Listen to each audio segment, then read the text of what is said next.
Welcome to the People Planet Profit podcast. I'm Hayley Jarrick, CEO of the Supply Chain Sustainability School.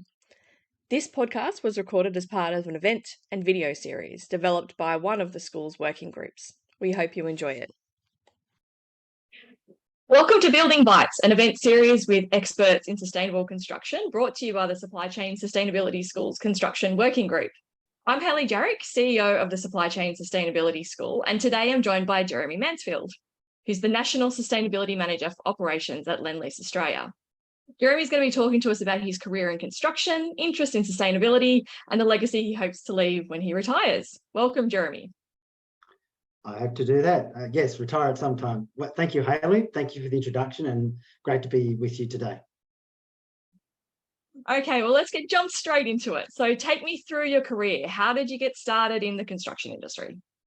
Yeah, thank you. I got started actually straight out of school. Actually, before that, I did some work experience in year 12 on the New Parliament House project. I was very lucky to be involved with the Concrete Holdings joint venture team and get some work experience. And that led me to decide that after year 12, I'd go and work for a year and managed to get a job on that same project. So straight out of school, I was a site clerk for a little company or an engineering company called P Ward Civil Engineering, who worked on the New Parliament House project. And I was there for the period of its completion and seeing the opening and seeing the completion of one of Australia's most iconic buildings.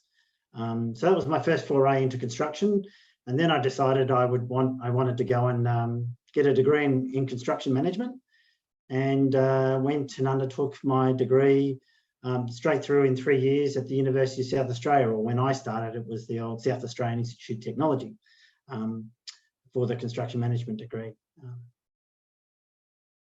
Well, that does sound fun. And I bet you're one of those blokes that drives past everything you've built and tells everyone that what you did on that project too. My dad used to do that to me all the time. I may have had that, and I'm lucky enough to have been involved with many of those iconic type projects. So I will mention some of those along the way. But that was the first start of my career in terms of undertaking that degree. So I was lucky enough to get some experience, go to university, having had that practical kind of exposure of construction activity on a large and grand scale of 2,000 people working on a ridiculous amount of work fronts at the same time, trying to get to an end date. So very much appreciative of the challenges, scale and redesign work and all the other things that comes with a large scale project. So that was my first foray in both construction, but also my first start of seeing some of the good things in sustainability, like green roofs. And that was one of the most, iconic examples of that very early days, and how they were using that thermal roof area to really help manage some of the thermal load of that building. But also the bad things in terms of the amount of redesign work and other things happening, because building was going such fast pace that Mitchell Googler Thorpe and the design teams were struggling to keep up. And so some of the choices and things that happened during that project and the wastage is something you kind of can't not see in terms of the things that happen during those big scale projects. So as I said, that exposed me to some of the good and the bad in terms of, our impact as an industry. So that was the start of my career, and I was lucky then to go on to, in the early parts of my career with Fletcher Construction at the time, to do a range of projects from apartments to defence projects, both offices and libraries and audiovisual centres and retail and nursing homes and other types of things, before I was lucky enough that Civil and Civic found me in Canberra and brought me up to Brisbane to undertake a range of works. And I've been with the company ever since, and it's changed names a few times, but that's essentially where I've been for the last 25 years of my 32-year careers in construction. Well, you've made one mistake there, and I'm going to call you on it because so many people in our industry do this, and that's to say that you were lucky. It wasn't luck that did it. It was blood, sweat, tears, and perseverance that did it. But yeah, I'm going to call you on it because so many people that I speak to, especially in the sustainability game, really undermine their own personal achievements as luck, or, you know, it was something that happened to them, as opposed to, you know, you've spent a lot of time doing a lot of hard work that's earned you everything that you're achieving today and where you've gotten to. So I'm going to call you on it, sir. Thank you, Own Leah. it. Thank you. So yes. How did that turn into sustainability then? So look, before I get to that, I guess I was also kind of trying not to use luck. Also privileged to work on a range of really complex projects. So whether that's trying to build a cinema complex in between a car park and an operating shopping centre in a location that has cyclones that happen the day that you're trying to hand over a PC, which is, you know, pretty interesting, to building an F111 paint shop that's never been done before, that's beyond the building codes in terms of a, you know, a spray and paint booth, to those kind of really complex projects that mean you have to spend a lot of time understanding first principles of design response to functional needs and all those kinds of things. So I guess before I got into the game of sustainability, I was also being very exposed to, you've got lots of problems to solve. It's not been done before. You can't copy it from another project. You're actually going to have to determine, you know, how you actually put this together that actually serves the right functional need, that optimizes it, that doesn't build a behemoth that becomes a, you know, problem child in terms of its operation. So that some of those were kind of my kind of foray into, you know, complexity. And then I guess, you know, I started to about 2004 was when 30 the Bond kind of came around, in terms of the most, you know, iconic green building before Green Star really happened in a lot of ways. And it obviously kind of reinforced, you know, what's possible if we really push ourselves, from chilled beam technology and other initiatives that project really championed. That really started my interest in terms of saying, well, what are we really doing? And you know, I did my first Green Star course in 2006.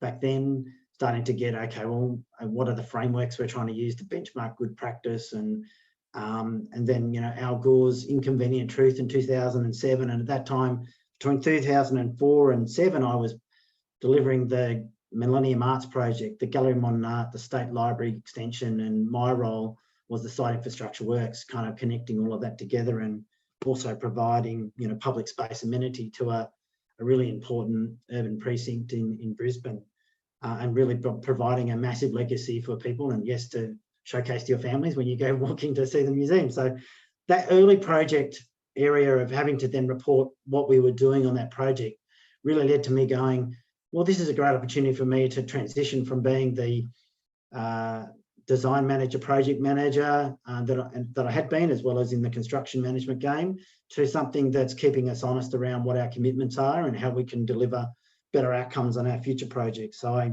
kind of at that time wrote my own role description and said, I want to do this as a job. I think there was a little bit of a, you don't want to be a project manager? I'm like, no, I want to be a sustainability manager. I want to help drive the thrive in our business and lead us in terms of what we're doing in that, but also support and guide other projects to do the right thing and actually really push best practice. And that's kind of what I guess I was supported to make happen. It wasn't by luck, it was by making a stand, I guess. And then I had some great projects to be a part of, including the QE2 Supreme and District Courts project, which just had such a galvanizing moment of good public building sustainability practice. You know, it was glass, steel, and concrete, and a real strong palette of that with strong daylight and amenities, and just eliminating all the kind of maintenance issues around painted elements, etc. And there was a real attention to detail on that project that, you know, I think it's still the best public building in Australia in terms of being a long-lasting asset that really demonstrates, you know, what can provide a real showcase for that particular sector in terms of the justice sector. And this is coming from the bloke who built Parliament House, right? Like the best public building is still like. Yeah, well, yeah, I don't know.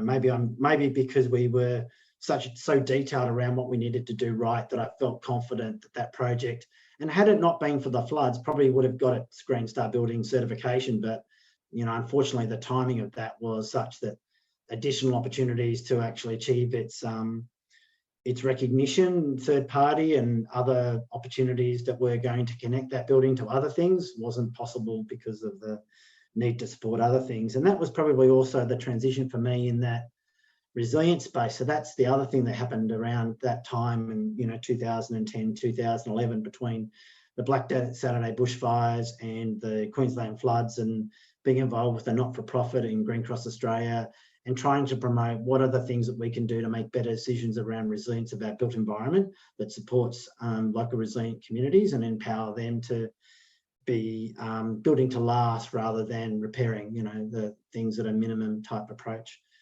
So that kind of started my journey in that space. So both sustainability and resilience, and looking at how do we operate in a way that helps to mitigate the impacts of climate change, as well as respond to and improve and ensure that we're actually trying to prevent the damage that can undo all the good work we've done in the built environment. So that's sort of kind of galvanized a lot of my thinking across both the sustainability and resilience space in those areas into the early 2011s, 2012s. And then I spent the next few years supporting the Sunshine Coast University Hospital and a lot of the regional projects that we were delivering at the time. And that really then took that to the next level in terms of scale. One, I had a great resource on that project and supporting and mentoring them to support the project team. And then also then really delivering some, great best practice on that project that took a commitment or an obligation of a 4-star project to achieving a 6-star, world leadership type outcome that really showed what's possible if you set your mind to it and not see it as being a difficult to achieve if the team are really, motivated to, make a difference in terms of that kind of best practice approach to that project. So, so that project was a galvanizing moment, as well as having around that time, having quite a lot of input with the Green Building Council and their Green Star design and as-built tools, their communities tools back in 2012, and the resilience expert reference panel that I'm still involved with the Green Building Council today on the next iteration of those tools. There's a few things from that kind of era into the 2018 kind of 2020s, I guess. And then, I've been very lucky. I've been around at the right time to be involved with our 25 King Mass Engineered Timber Building. I'm really seeing that decarbonisation in construction is really coming into its own, that we're managing our projects in all sense of sustainability and really taking it to the next level, I guess, in terms of just how do we make sure that we're doing everything we can to deliver buildings that are world-class and really providing our customers the best outcomes we can in terms of, I guess, their sustainability credentials in all of those terms. Well, there's a lot there. I mean, you definitely took me back down memory lane as well. Like, I remember doing a lot of those early sort of Green Star and GBCA conferences where everyone was still trying to find their way into how to navigate it, how to get to the best of the stars in the system. And the Harden Up tool is probably one of the most, used and easily accessible tools for, especially up in Queensland, around actually sort of saying, build it back different, build it back better, build it back green, and here's a whole bunch of reasons how you can, the ways to do that, and the way that project specifically just, navigated the insurance issues with some of the building code issues with how do you get it, if you've cleaned out your house with a flood, let's not build it back so it floods again. If you've been wiped out by a bushfire, let's not build it back so it's just as prone to the next bushfire that comes through, but it's resilient for it. And then really progressing that journey through to now, where I think this is massively, like you said, like the decade for action. And so many people are focused on carbon and getting all of those impacts. I think the life cycle impact is there, but the embodied impact is definitely something that's coming into the forefront of a lot of people's conversations. Yeah. And so then, and I probably glossed over that in terms of 2020 was when we produced the low embodied carbon report on what are the barriers for materials and low embodied carbon materials adoption.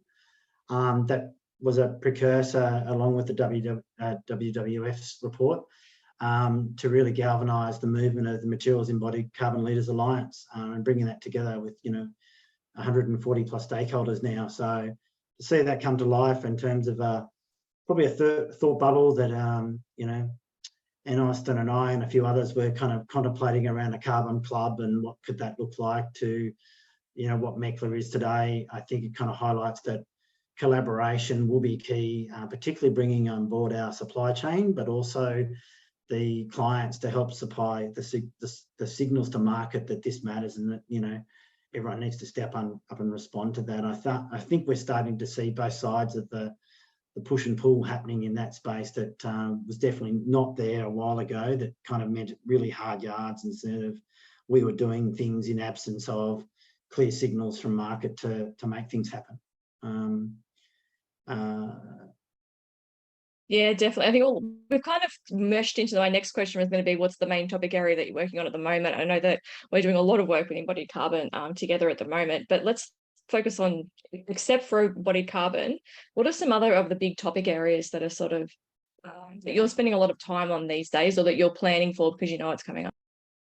Well, certainly the broad emission zero roadmap that we've got, really trying to achieve our scope 1, 2 and 3 absolute zero carbon by 2040, no offsets, is driving a very strong change in terms of what is it going to take to do that across the various business lines. And it really helps to invoke, a set of questions that the business need to start to think around. What are we doing now? How far advanced are we? What's stopping us being able to do more? And how can we unlock those opportunities? Are there alternative ways to address those things? So obviously one of those key areas has been focused in the fossil fuel free construction work that we've done some research on, that Abby Hayward led the research on with the University of Queensland. It really delved deeply into the challenge of our construction equipment and machinery, and actually uncovering that we're actually a really hard to abate sector, because whilst there's a lot happening in the electric vehicle space, the extent to which that's happening in the plant and equipment area is a long way behind that. We're certainly seeing some equipment already transitioning, particularly your likes of your electric cranes and the like, but quite a lot of the other equipment are going to take us decades to remove that umbilical cord of fossil fuel free, being, you know, the usage of those particular equipment that have all been those types of driven equipment for the combustion engine within those, you know, excavators and everything else. So that's going to take an enormous amount of momentum to make happen, because at the moment, in terms of signals to market, there isn't anything there that's really an investment driver, unlike other parts of or other sectors that have highlighted that they're a hard to abate sector, and, you know, they're supporting transport, for example. But construction is not so sexy and not so directly given the recognition of how much that they are a user of fossil fuels. And so we need, you know, quite a lot of focus in that area. So that's kind of one area. Obviously, the broader decarbonisation space is that all comes into the Mission Zero aspect. Other things that respond to the Task Force for Climate-Related Disclosure around managing climate risk, again, is both picking up mitigation and climate and transitional risk and carbon, but then also all the physical risks that we need to manage and appropriately have plans in place to look at those particular issues and projects.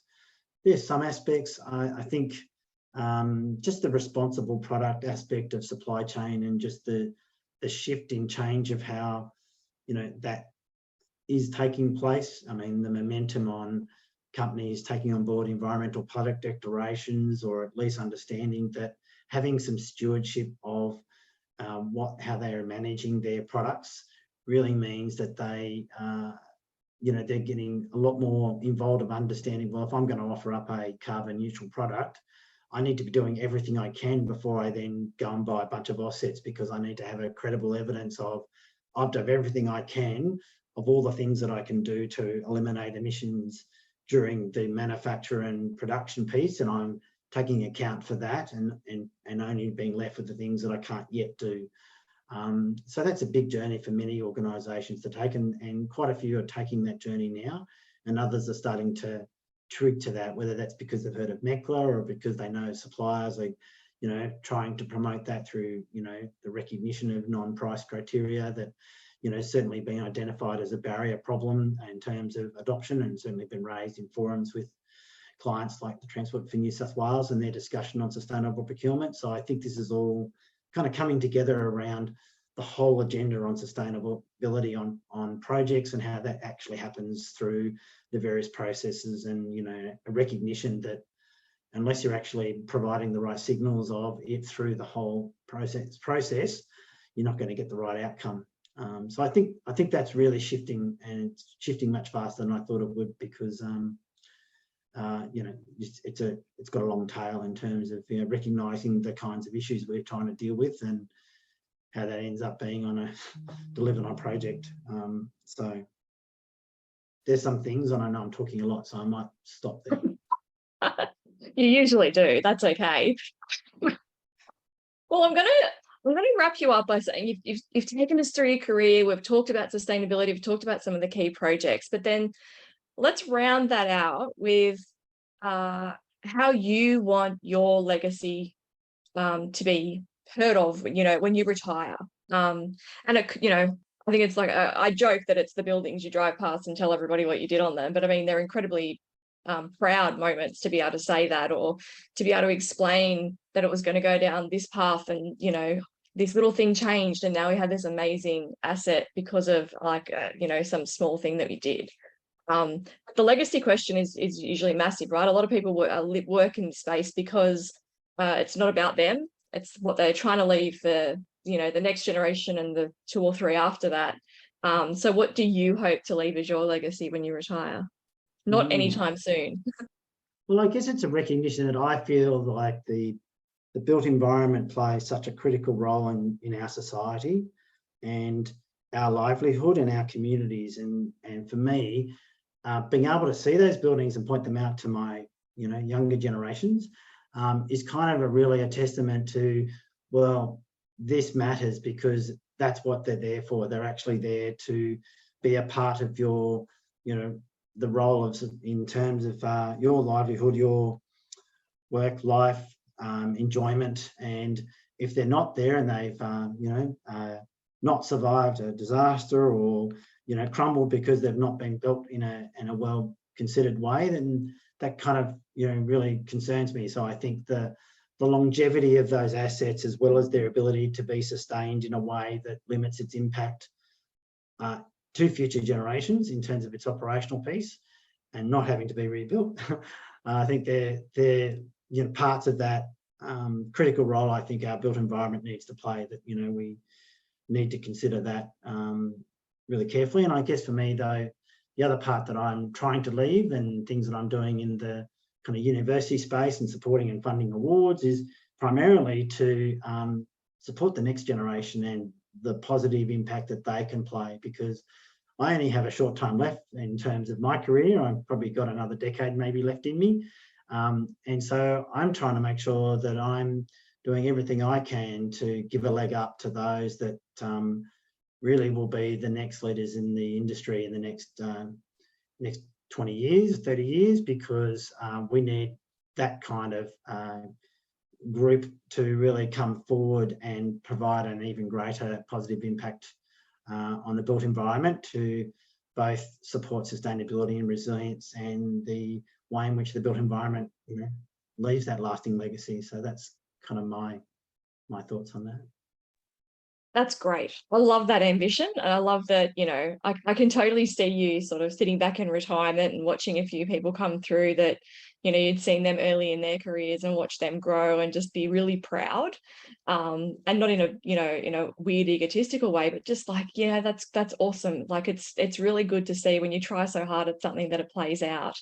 And then you can sit back and relax and hand it over to the next group to push it further than even where you took it, and just be totally amazed and honoured by what they've done. So thank you for chatting with me today, Jeremy, and for sharing your journey so far. Oh, you're welcome, Hayley, and always up for a chat, and good to share our stories, because I think that's the only way we kind of get a sense of opportunities for others to kind of follow in those footsteps. So thank you. And thanks for everybody for listening. Until our next episode, bye.